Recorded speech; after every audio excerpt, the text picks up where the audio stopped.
Hey guys, what's up? It's applecritics from applecritics.com. In this video, I'm going to be talking about iOS 13.5.1 and how iOS 13.5.1 is approaching very fast. So iOS 13.5 has officially been out for about a week. With iOS 13.5, it was supposed to bring battery life improvements and new features, but the main issue is the battery drain that has been happening on many devices on iOS 13.5. So some people have been mentioning that their iPhone has been draining battery and it has been overheating. This is true on even the latest models, such as the iPhone XS Max and on the iPhone 11 Pro.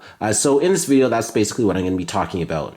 So the update size for iOS 13.5.1 will not be that big. It should be around 100 to 200 megabytes and not 3.7 gigabytes like iOS 13.5 was. So it's just essentially a small update that will override the current update. Now, the major reason why it will be releasing soon is due to the Uncovered JB.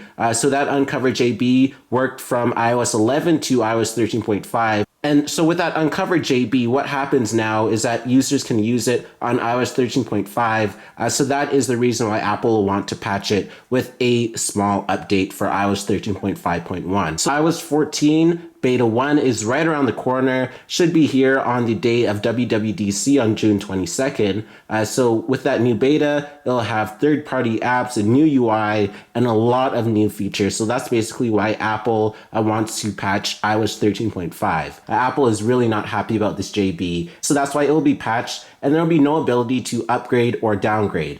So Apple is also having another issue with iOS 13.5, which is the app update issue. So a lot of apps aren't launching, and it's going to cause the app developers to push a new update for bug fixes.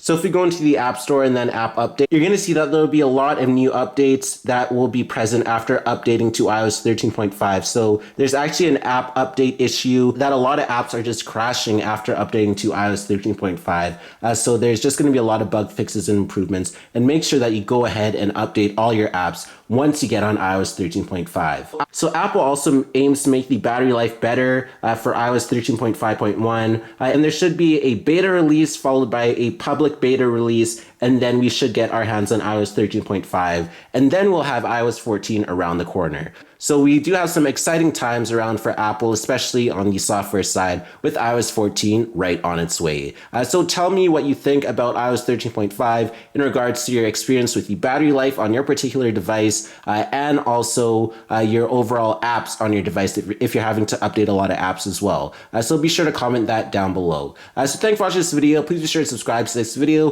Please comment down below. Please follow me on all my social media platforms, Facebook, Twitter, and Instagram. My username there is applecritics. And be sure to hit that subscribe button for more great content. And thanks for watching.